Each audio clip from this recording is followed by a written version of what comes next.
The Education Administration Subcommittee will come to order. Members, please log in and enter into the meeting. Any personal orders from the members today? I have one personal order. I have a very special guest here, and he's brought with him a guest. My wife and I were privileged to host international students in our home for about 10 years. And we hosted 6 different international students, many of them from China, and then one from Guatemala, and then one from South Korea. But we were able to host Tony Yu. And Tony, go ahead and stand there. And glad to have Tony with us. And I don't mind bragging about him either. He's living in Boston, but he has his degree from undergraduate from Lake Forest up in Illinois, and then went to Brandeis University, and now is living and working in Boston. And then he's brought with him a special guest today, Jules, and I just met Jules. So Jules, great to have you in our committee meeting as well. So thank you so much for being here. Any other personal orders? All right, seeing none, let me give you some updates to the calendar. Item number 1, House Bill 1308 will be rolled 2 weeks. Item number 3, House Bill 1175 will be rolled 1 week. Item number 4, House Bill 1188 will be rolled 1 week. Item number 8, House Bill 1262, rolled 1 week. Item number 10, House Bill 506 will be rolled 1 week. And item number 15, House Bill 448 will be rolled 1 week. Now, I called us to order, but I didn't take attendance. So you still have time to get in, Representative Glenn. So go ahead, members, if you'll record your attendance. There we go. And Mr. Clerk, please take the roll. Mr. Chairman, you have 5 members present. You have a quorum. Okay, thank you. Now, with those updates, that brings us to item number 2. Let me get there. Motion and a second on House Bill 1323, and that is being carried by Chairman White. There we go. There. Which one? All right, there we go. Item number 2, House Bill 1323. Item number 2. Yeah, without objection, we will roll that to the heel of today's calendar. All right. That brings us to item number 5, members. Item number 5. And that brings us to House Bill 534 by Representative Rutter. Do I have a motion? Properly motioned, properly seconded. And Representative Rutter, I don't see any amendments, so we're ready to hear your bill. Thank you, Mr. Chairman. Last year, we passed legislation to ensure that all school buses and school bus drivers have adequate insurance coverage and proof of that coverage. However, we discovered a discrepancy in the statutory language and the terminology used that could cost school bus drivers to obtain separate liability policy in addition to the owners.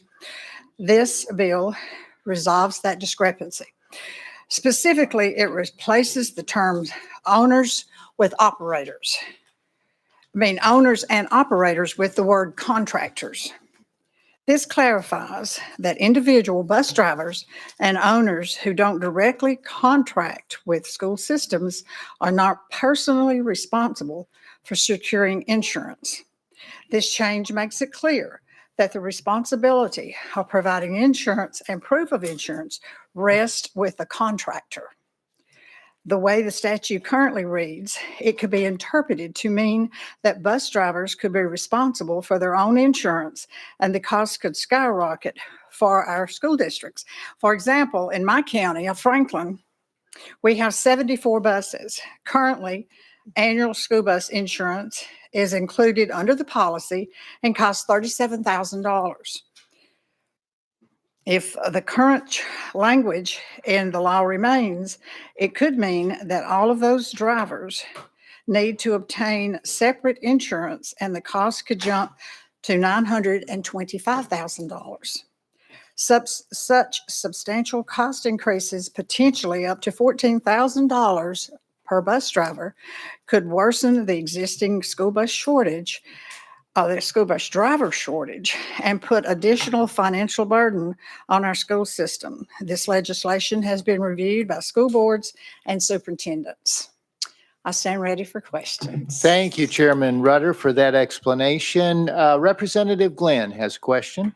Thank you, Mr. Chairman, and I thank you, Chairman Rudder, for that bill. What were they doing before this? Did the bus drivers actually have to pay for the insurance up until until you brought this legislation, or what? Were they already, did any of them actually lose money doing that? I can't speak to what they were doing before because I didn't bring that original legislation. I know that they were wanting to clarify that the bus drivers had liability insurance. And then in that language, they had owners and operators, which became confusing language, as I have stated in my opening statement. So this clarifies it so that the contractor is actually now the replaces the word owner, and we did away with the word operator. Okay, gotcha. Thank you, sponsor. Any other questions for the sponsor?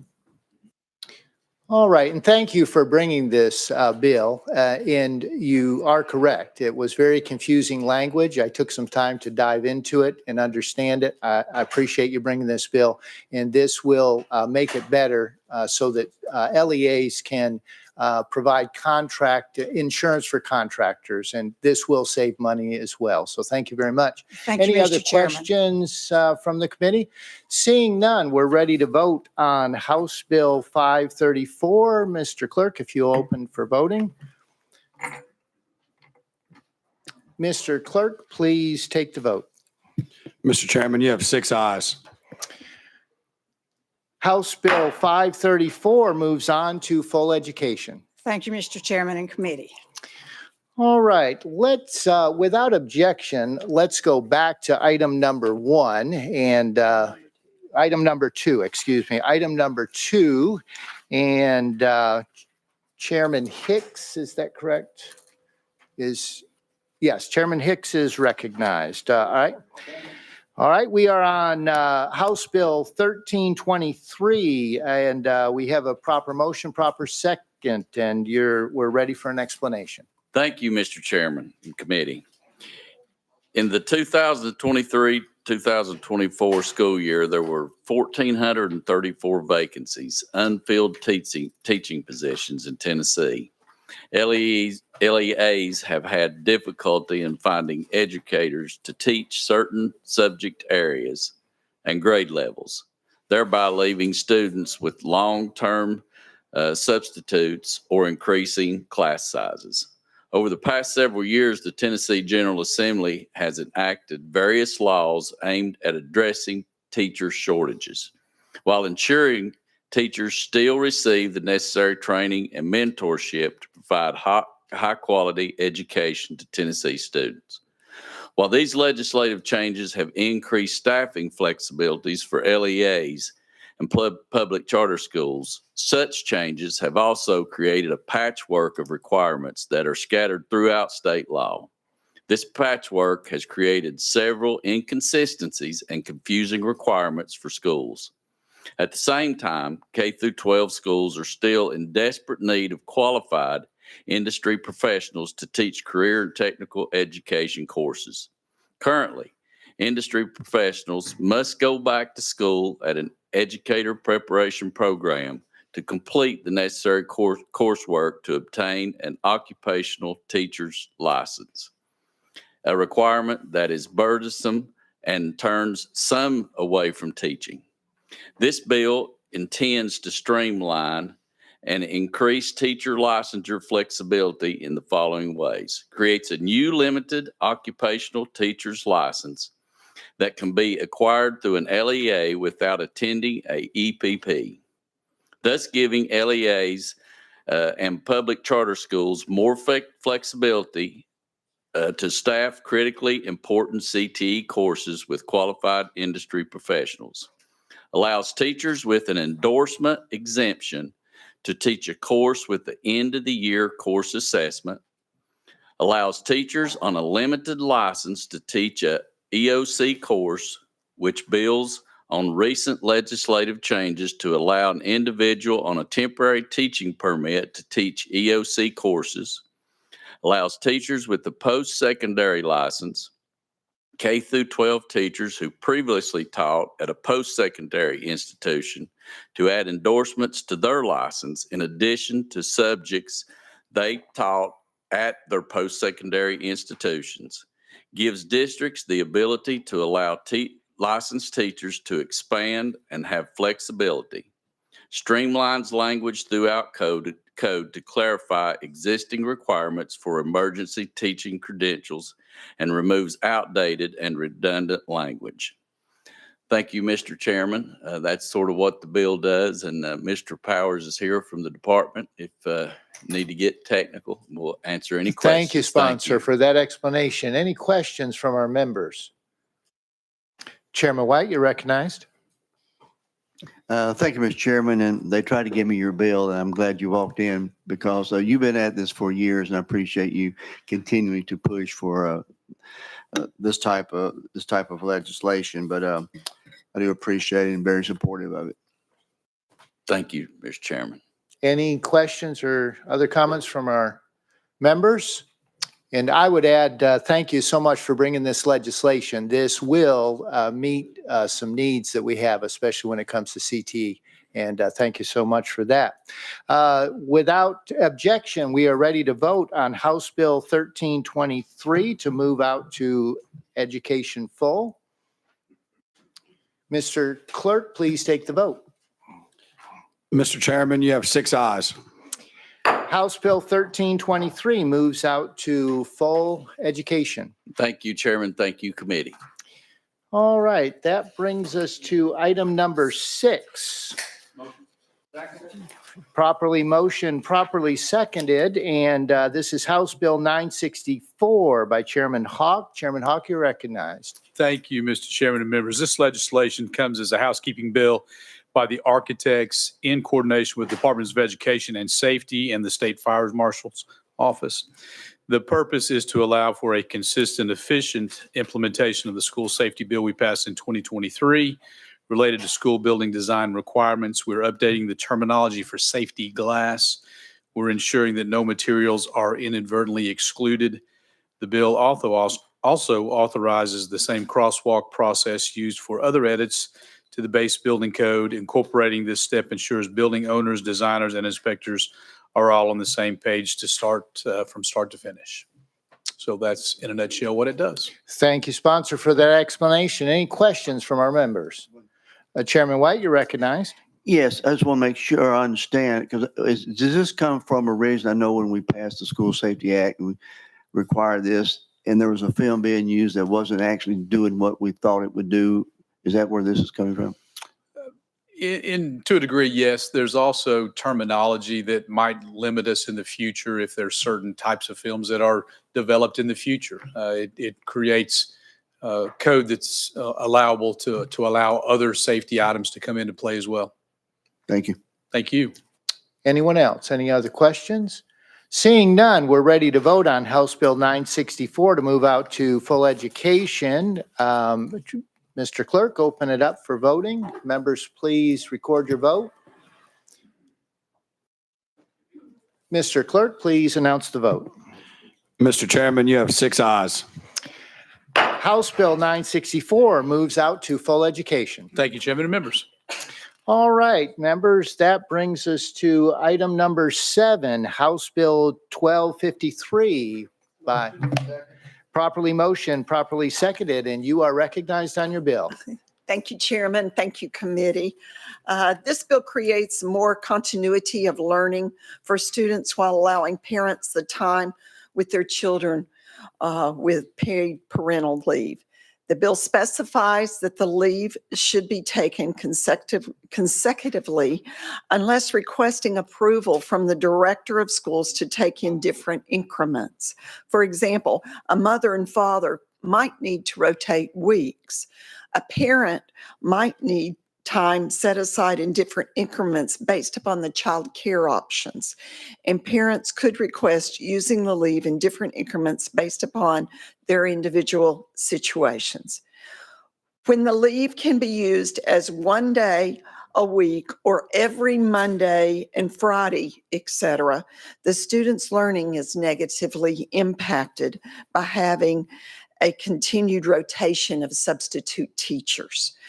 The 20 to 30 day need for a certified substitute provides continuity of learning for students. Currently, a non-certified substitute can substitute for 20 days. After 20 days, a certified teacher must be used. Since the teachers have 30 days of paid parental leave, 6 weeks, it would make sense to allow a non-certified teacher for 30 days before a certified teacher would have to be brought in. It just aligns the substitute guidelines with the current paid parental leave law. This is just a cleanup bill. Thank you, sponsor. Any questions? Chairman Sapicki, you're recognized. Thank you, Mr. Chairman. Fine with the idea here, not a problem there, but there's another bill moving that kind of does this. So if we pass this bill forward, would you hold it in education full until we get both bills there so we can take a look at both of these at the same time?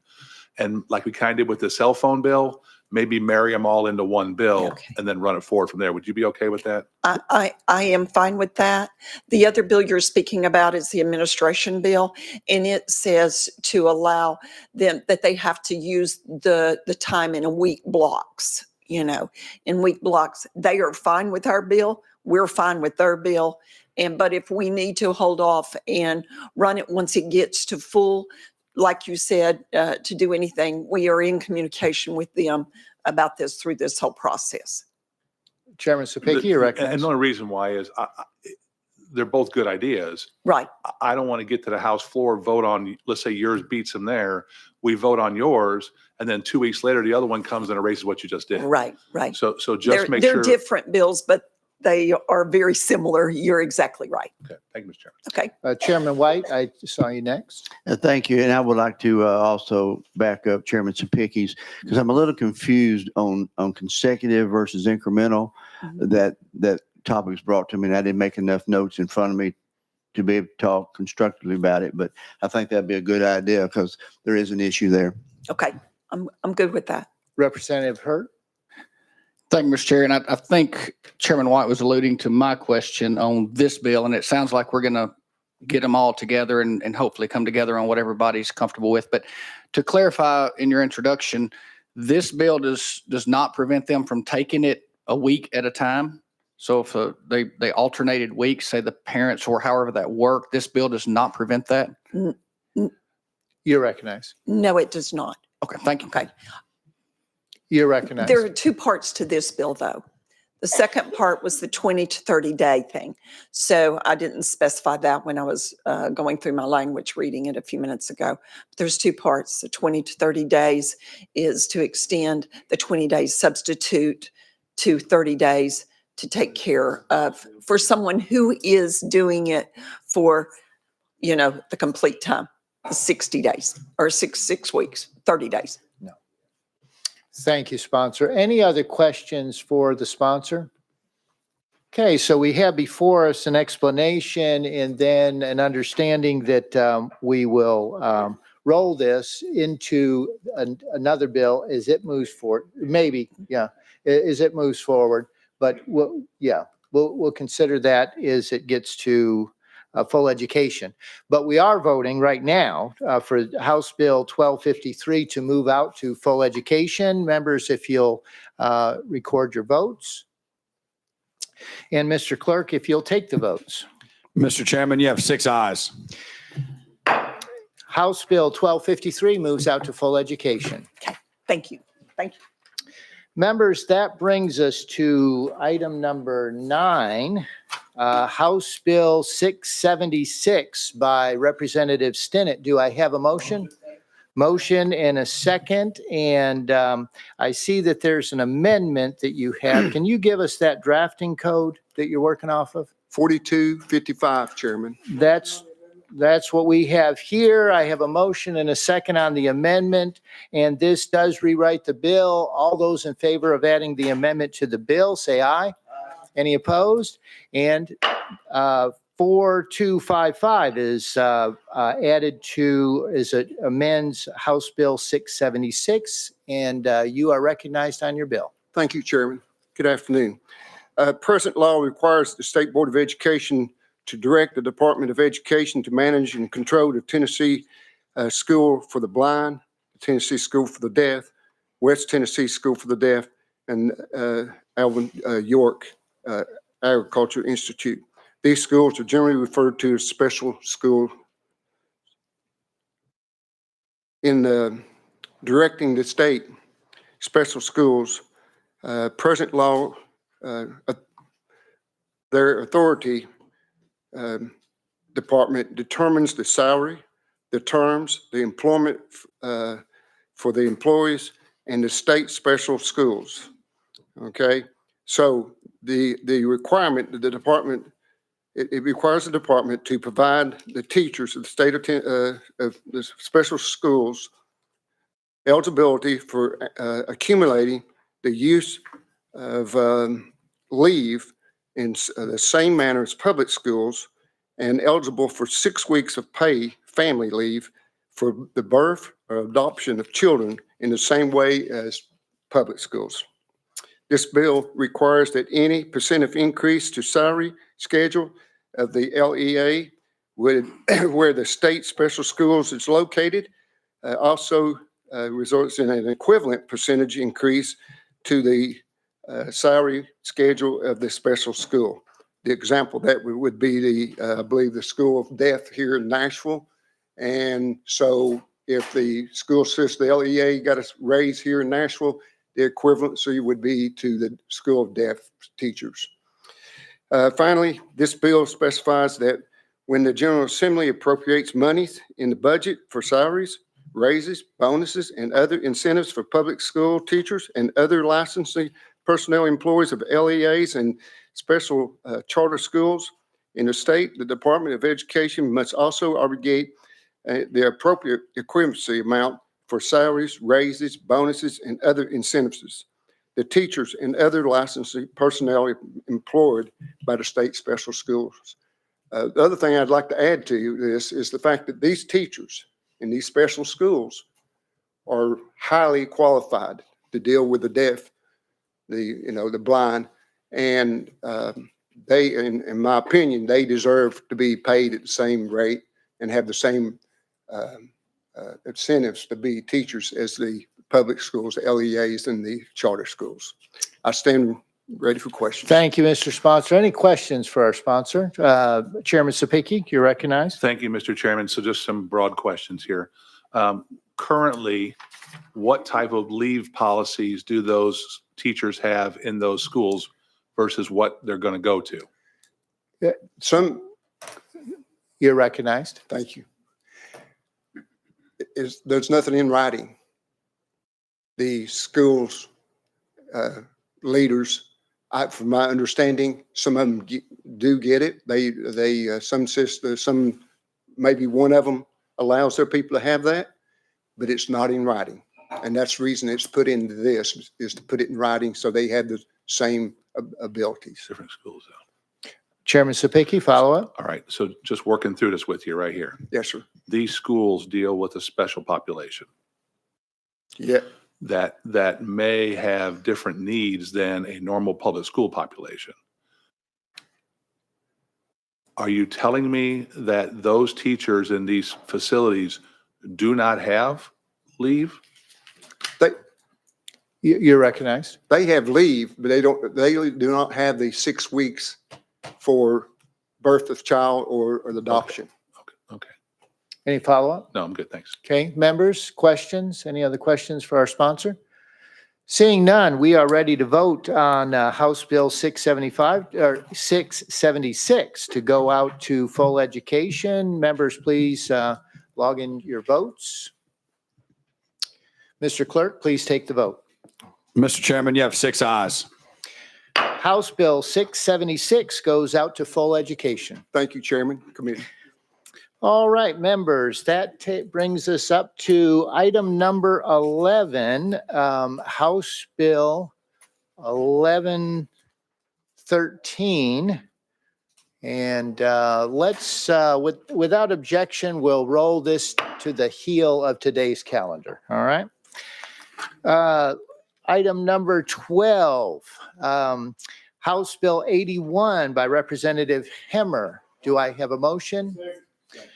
Properly motioned, properly seconded, and I see an amendment here. What, do you have an amendment there? What's your drafting code? Yes, sir, Mr. Chairman. I've got amendment, drafting code 3975, please. Motion and second on the amendment, and this does rewrite the bill. All those in favor of adding this amendment to the bill, say aye. Any opposed? The amendment is added to the bill. You're recognized on your bill as amended. Thank you, Mr. Chairman and members of the committee. Excited to present this bill with today. This legislation is clarifying existing law to require academic, disciplinary, behavioral, and special education records be transferred within 5 business days. Additionally, the bill ensures communication between the LEAs and prevents students who drop out after the intent to transfer from falling through the cracks.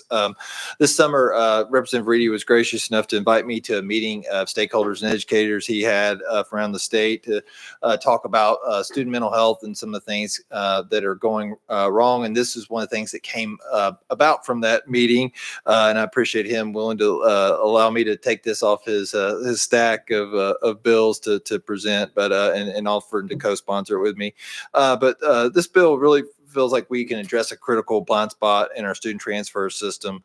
We've seen some instances of some bad things happen where a student had some been expelled, had a really bad disciplinary or even criminal record, transferred to a school. We've had students that have dropped out and didn't get involved through the cracks and didn't. So we feel like this can help prevent against that. But more than anything, from a student perspective and a teacher perspective, we're just allowing that transparency of information to really go with that student. So these counselors, the students, the administrators can be best prepared to handle this student when they do transfer. So we think it really enables these schools to provide the appropriate support from day one and closes some critical information gaps, and then allowing that to be done so within 5 business days. And want to appreciate the Tennessee Organization of School Superintendents working with me on this bill as well. Thank you. Thank you, sponsor, for that explanation. Chairman Reedy, a question or comment?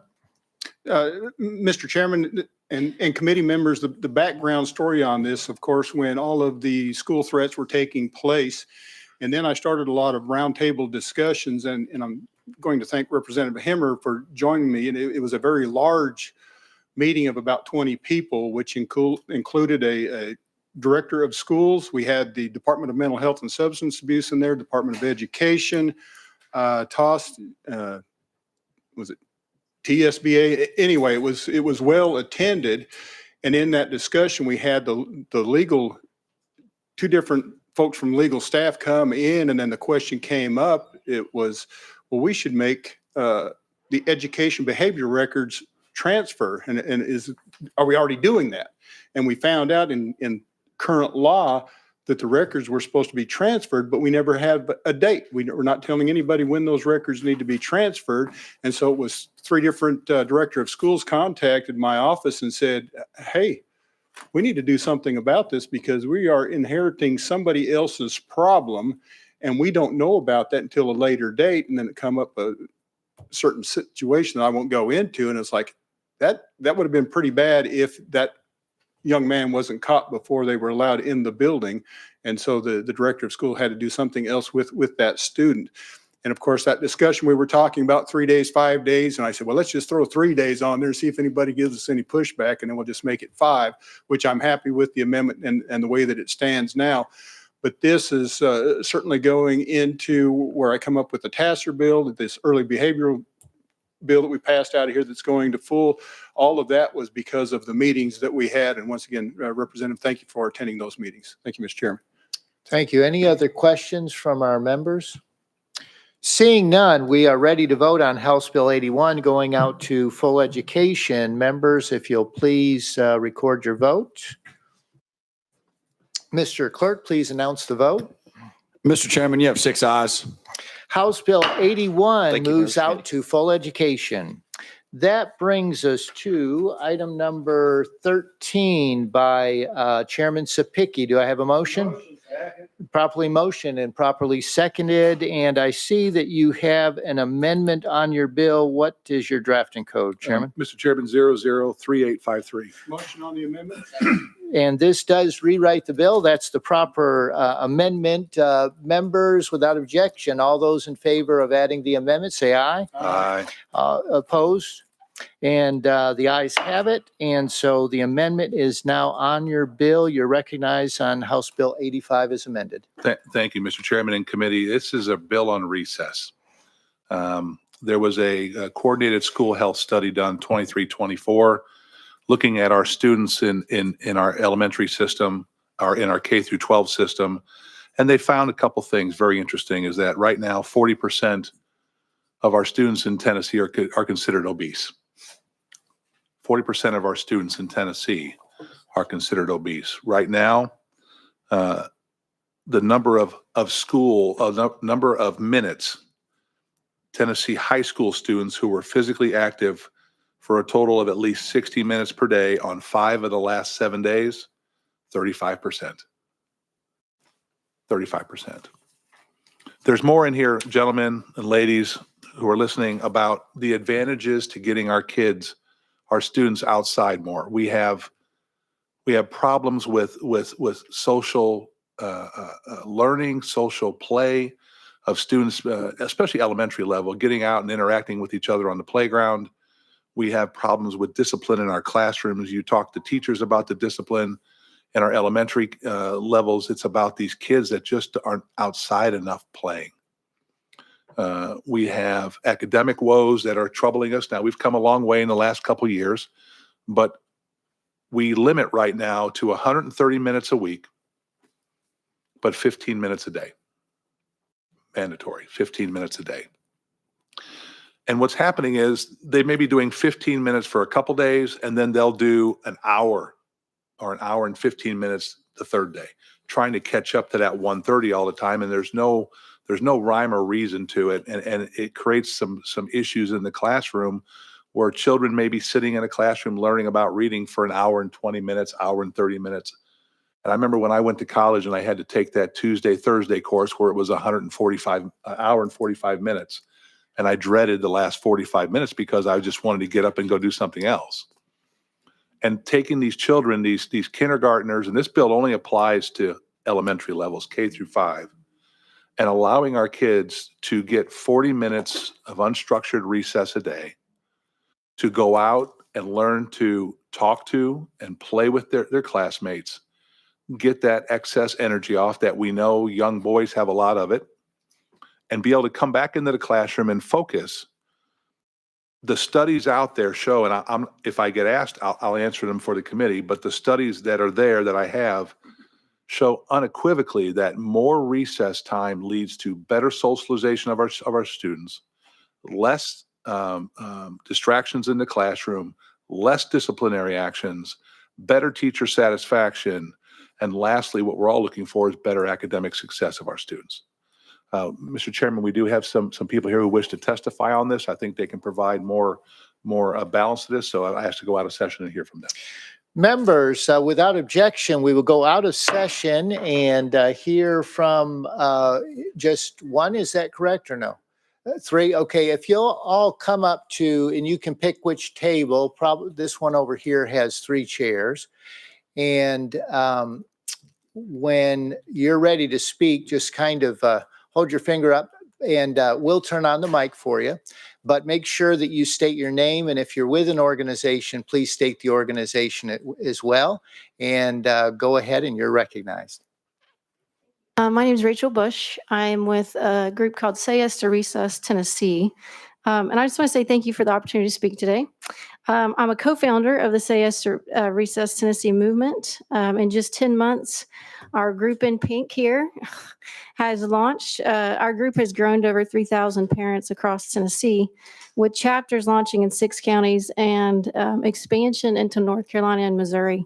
So this is just to tell you, it's a clear message of parents are committed to fighting for what they really believe in, which is a child's right to play. And we say a right to play. If you're familiar, the United Nations Child's Rights Treaty recognizes play as a fundamental right. It's one of the most ratified human rights treaties in history, and only 3 nations have yet to ratify it. Somalia, South Sudan, and us. So we're one of those 3. So today I'm asking Tennessee to lead the way in prioritizing recess for our children. So let me start with a phrase that I always hear, which is, well, we can't take away time from learning for recess. And I don't know why in the world we view it as a hindrance to learning, when in reality, it's an essential part of it. So recess teaches children how to learn. It's not just a break from learning, it is learning in its purest form. Looking at the facts of Tennessee, the labor law requires 30-minute break for every 6 hours of work for our adults, but our children only get 15 minutes recess for a 6.5 to 7-hour day. So we're literally violating our own labor law. There was a study in 2017 that said prison inmates are getting more time outside than elementary school students. And here's the kicker. All of us adults, we get 60 minutes in a day. Most of us do, or in some cases, we get our own recess, right? So there's a study that Representative Subcommittee probably has. The LINK project, this study implemented 60 minutes of recess daily. In just 1 year, math scores rose by 10% and reading scores rose by 7%, and that was in 4th graders, but the gains were seen starting in 3rd grade, the very grade that impacts Tennessee's retention law. So I understand Tennessee has been working hard to improve reading scores, and recess could only help accelerate those gains. But kids who are part of this study also, they were surveyed, and it was before and after these results. 70% were happier. So we're hearing constantly that kids aren't happy at school. Obesity wasn't even an issue. Nurses' visits didn't go up, they went down. So safety, they went down. And then as far as bullying went down. So Finland, we've all heard of Finland. It has the top elementary education system in the world. They mandate 15 minutes of recess for every hour of instruction. And here's the kicker. Finland modeled their education system after hours in the 1960s and 70s.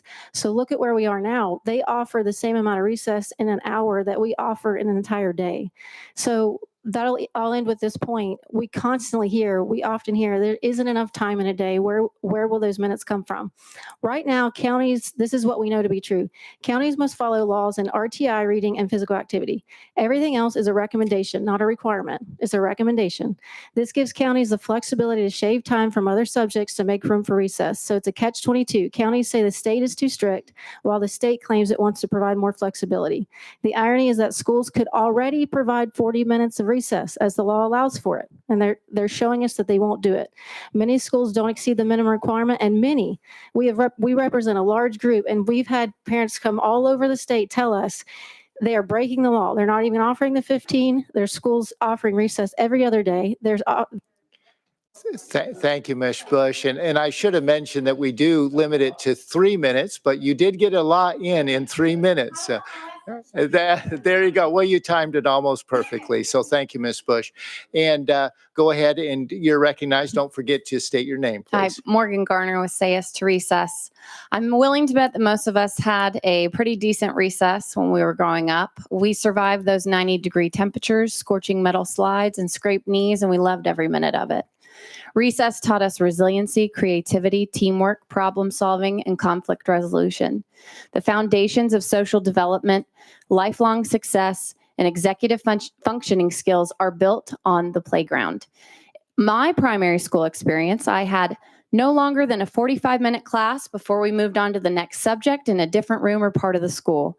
I had PE, art, and music throughout the week. I learned to write well, read, I'm great at math, and I had developmentally appropriate education right here in Nashville. I'd like to think that I have decent problem solving skills as I stand before you trying to respectively and effectively solve this very big problem that we have. The current state law requires that a minimum of 15-minute daily recess for elementary aged kids, yet the state labor law, as we said, is 30 minutes for adults. Children are in school from anywhere between 6 and 7 hours, and depending on the county, that varies. Why are we holding our children to a higher standard than we hold ourselves? Research shows that the attention span of a 5-year-old is 10 to 15 minutes, but here's a fun fact. It's 20 to 30 minutes for an adult. I bet you guys are probably getting bored about now. I think we've been in here for 40 minutes. In my county, they mandate a uninterrupted 90-minute block of reading for children in grades K through 2. And in Williamson County, they require 2 hours. Teachers take multiple brain breaks throughout the day because the children are not engaged. Unstructured play has a distinct role, as does structured play, which brings me to recess. PE and recess serve very different but equally important roles. PE focuses on skill development, fitness, learning to work as a team, learning how to take instruction. And while recess teaches soft skills, conflict resolution, emotional regulation, they're both necessary and they both cater to different parts of a child's development. You cannot learn conflict resolution when a teacher directs play, and you cannot develop emotional regulation when you're being told what to do. Understanding and appreciating their distinct purposes will ensure that children receive a balanced experience that nurtures their physical and emotional health. Teachers are leaving the profession, as we heard today. In droves, schools are struggling and parents are pulling their children out to homeschool. Let's embrace this new approach. Less is more. We need to prioritize quality over quantity. Recess is essential, not only to counteract screen time, but to address the lasting effects of COVID.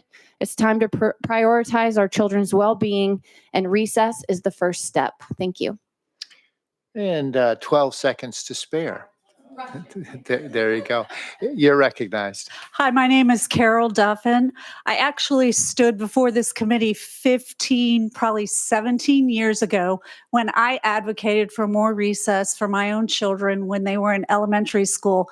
And when my school board member said to me at the time, I don't care about recess. All I care about are test scores.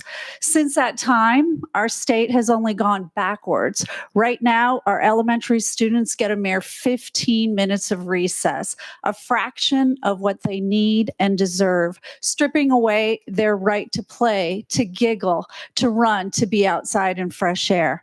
I'm proud to be part of this Say Yes to Recess group, but quite honestly, I don't want to come back here in 15 years. Good Lord, I'll be 80 years old. So I ask you, what is it going to take to vote yes? What will stop this damaging trend? Because at some point, our kids will have no recess. Quite honestly, there are some counties in the state of Tennessee that are giving their kids no recess, which is against the law. So what will it take? Another study, more research, more data, more science, more medication for these kids, put them on ADHD drugs, our little boys that need to get out and run, and our girls for anxiety, depression, obesity. This group has worked tirelessly and has garnered support from thousands of parents, teachers, pediatricians, psychologists, and counselors from across the state. They have looked at this issue from every single angle, done the research, looked at the science, looked at the studies, the pros. We see no cons. They have done it all. These children have to deal with way more than probably any of us had to deal with when we were in elementary school. But at the end of the day, we need to say to ourselves, what kind of future are we giving our little ones when we are denying them something as simple as play? So I humbly ask you for your vote of yes today. Thank you. Thank you. Thank you very much, ladies. Any questions for our guest? Chairman Reedy, you're recognized. Thank you, Mr. Chairman. I was like, I need to wave and make this thing happen. Ladies, thank you for being here. Yes, I would like one of the T-shirts as well, but it's fact in what you're bringing up. There is Ivy League schools doing research, and they're finding out physical activity in one class right before they go to a hardcore class. It gets rid of the brain fog and helps them excel. And I can get you that information if you need it. My wife's a school teacher, and she brought it to my attention. It was a podcast. It was this is amazing. And it was finally, it was the researcher was doing studies on the human brain, and it was just very enlightening. I do see where we are challenged by our educators that this legislative body, we overload them with stuff that they need to teach in the class. They need to be the moms and dads in the classroom, where a lot of stuff needs to be taught at home, in my humble opinion. But I think that is, you're hitting it right. And when Chairman Sapicki brought me, like, would you be a co-sponsor of this? I said, absolutely. We need to do this. But I also find my wife complaining about the activity levels, and what was said was correct. All of a sudden, they've got the minutes and they got to cram them all into one time. And then the weather's bad outside, so they got the kids running around. I say kids, my wife corrects me all the time. Jay, they're young people. So they got the young people on the gym running circles and trying to get that PE aspect out of it. But I think this legislative body, we're on the right track. And a big part of that is, what do we do with the cell phones? Get them out of their hands and get them active in their different lifestyles again. And I appreciate this legislation. Thank you, Mr. Chairman. Thank you, Chairman Reedy. Chairman Sapicki? First of all, ladies, it's been a journey with you. Your determination in this for our children has been very commendable. And I want to say thank you for allowing me to carry this bill for you. I do apologize. I forgot my pink tie today. Okay. If this makes it out of this committee, I will wear my pink tie next week. But everything you've spoken is common sense knowledge to us. We just have to take the bold move to let our kids get outside more and be kids. So I just want to say thank you for allowing me to carry this for you. Thank you. Any other questions? Representative Glenn? Thank you, Mr. Chairman, and thank you, ladies, for being here.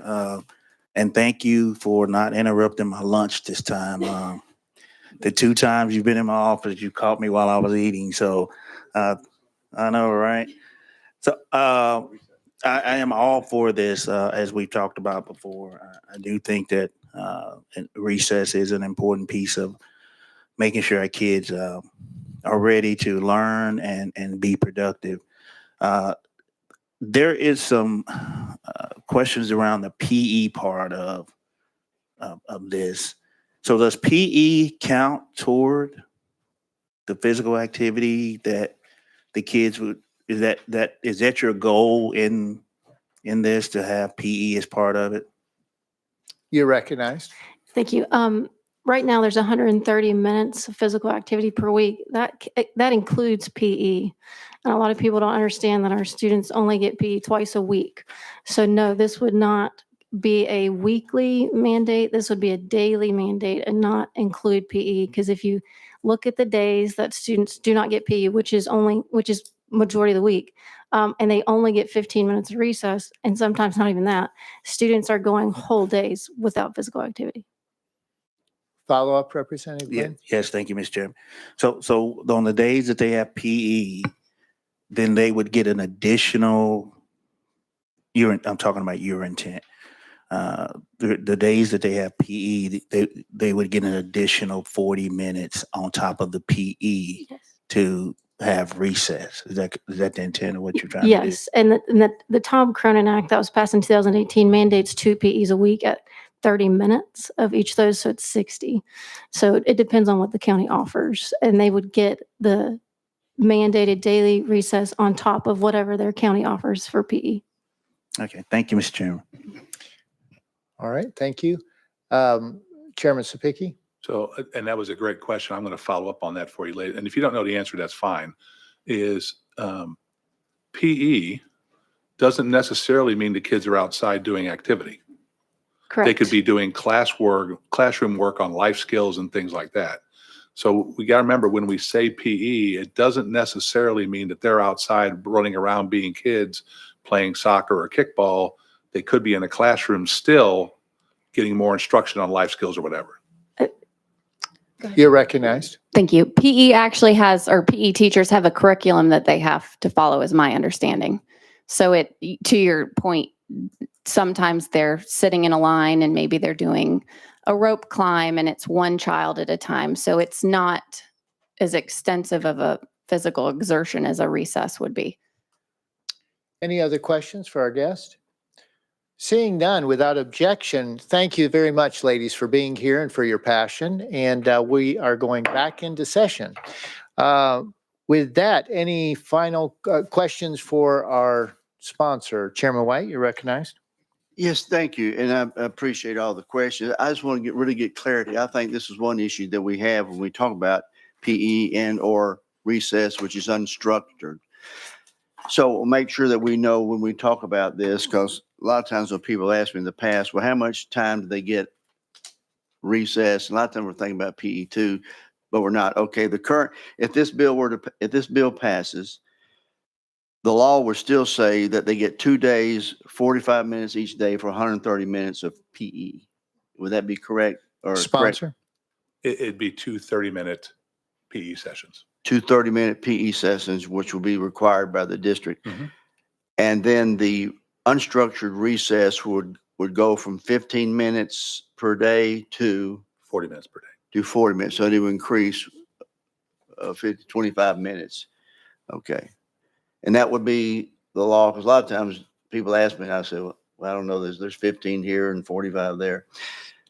So two 30-minute PE days and then 40 minutes of recess per day for 5 days per week.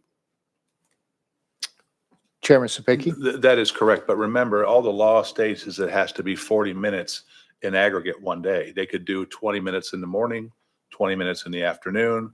And if they have PE that day, it'd be PE on top of it.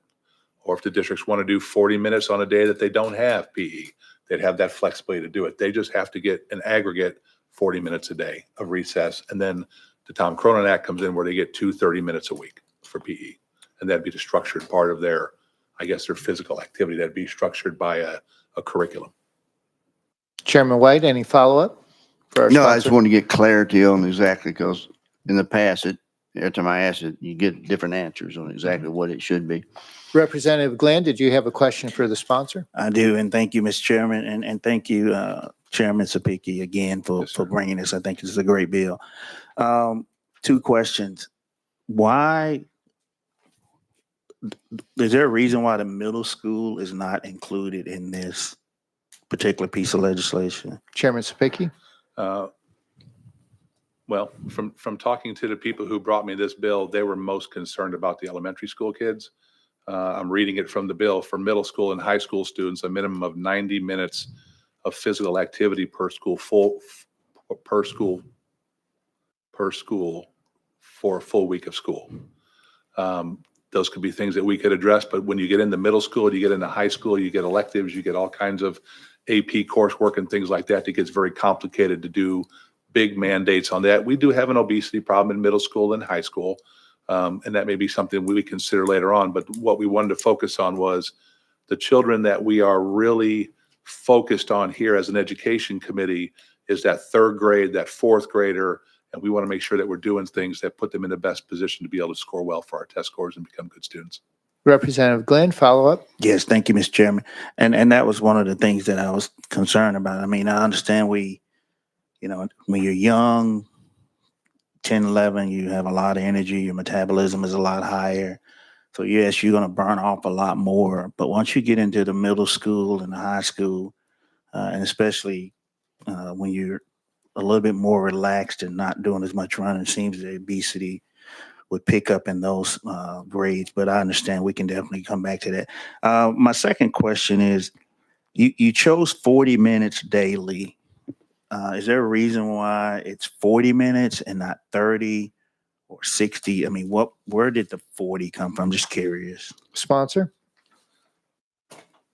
So give me 1 second.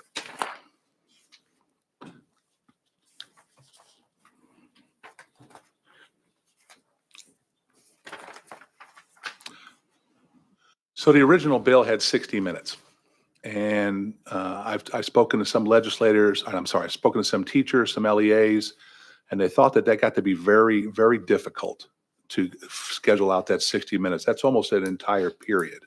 And breaking it up into 30s, it got kind of difficult there. So the compromise was 40 minutes. And the reason why the 40 minutes came about, and I'll be as brief as I can here, Mr. Chairman. There's numerous studies that deal with that 30 to 40 minute range, 45 minute range. Some of them are a CDC study in 2010, 30 minutes of recess each day led to a 6 to 10% increase in test scores.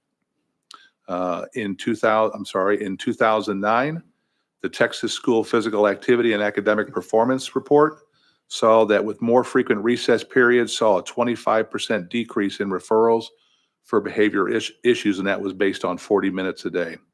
The 2018 study from PLOS Plus One analyzed data and showed that 30 minutes of daily physical activity, including recess, had a 20% reduction in obesity rates. CDC reported that schools that gave a minimum of 45 minutes of recess per week saw a 23% decrease in childhood obesity. In 2017, a study by the Journal of Child Development saw of at least 35 minutes of recess per day showed a 16% lower levels of stress and anxiety. And last one, Mr. Chairman, is the pediatric study conducted in 2014 tracked students who had at least 30 minutes of daily recess over 3 years, found that they had a 10 to 15% higher standardized test scores compared with those with limited recess. I think the 40-minute was struck there because 60 minutes we kind of looked at that said that may be too tough to be able to attain, but we felt that doing the 40 minutes and allowing them the flexibility to break it up into 20s and 20s or whatever they wanted to, it provided enough flexibility to get the results we wanted, both socially, emotionally, academically in our classrooms. Representative Glenn, did you have a follow-up? Only a comment. And again, I definitely support the legislation. I was just getting pushback from my folks in my district that 30 minutes was more applicable for them. But I mean, it's not going to stop me from supporting it. I was curious as to where the 40 came from, but okay. All right. Thank you. Representative Hurt. Thank you, Mr. Chairman. And I've got to ask the $10 million question because it was mentioned by the ladies up front. And I know as a body, we are very careful when it comes to what I'm about to ask, but I do want to, we didn't ask the question when the cell phone bill came through, and I think it was asked on the floor the other day. If a school doesn't meet this, are there any repercussions? Are there any penalties? I think I know the answer to that. I just wanted to have that discussion in this committee because, again, when it was asked on the floor, I think it was Monday, it was kind of the first time it had been mentioned on that one. And, and I do understand where the schools are coming from, where if they have students that are behind that are showing that they need more work or extra tutoring, that's when they kind of start making these adjustments. So I just want to ask that question, get the sponsors' thoughts on that, and maybe something that hopefully we don't have to address down the road, but we may have to come back and have the conversation again. But I did want to ask the question to the sponsor on that one. Chairman Spicky. That's always the $1 million question is how do we enforce these laws that we write, right? And we anticipate, and I know we have the school superintendents here, we anticipate that superintendents will follow the law as it's passed in Nashville. One of the reporting mechanisms that I found is extremely effective is parents or teachers. They will normally come and tell us as legislators if there's something not being done appropriately. And I think that's where we set the level of expectation from the General Assembly is we're not just passing arbitrary laws on our districts we have thought into these and what we're trying to do and the reasons are of the why behind it. And I think the districts understand what we're trying to do. They understand the benefits to this. And I would love to be sitting here in 3-4 years from now and seeing our third grade literacy scores at 55-60%. And really the only change we made was we got them more recess. The argument's going to be is people are going to come in here and say, why aren't we doing an hour and a half of recess a day? But I think it's a good starting point, and I think the enforcement mechanism is our ears of listening to our constituents back home when they come to us and say, hey, by the way, my child's supposed to get 40 minutes a day and they're only getting 10. Or in the bill, it talks about you can't withhold recess for disciplinary reasons because that's counterproductive to the whole day. And so I think by us having our eyes and ears listening to our constituents, we'll know if we need to come back with some type of enforcement mechanism. Chairman White, you're recognized. I think the best way, I'm going to send the ladies from Clarksville, give them your number so they can. What y'all came up here this summer and you started pushing this, and I commend you for continuing. And so that's where our advocacy comes from is this wouldn't be happening if it wasn't for you three.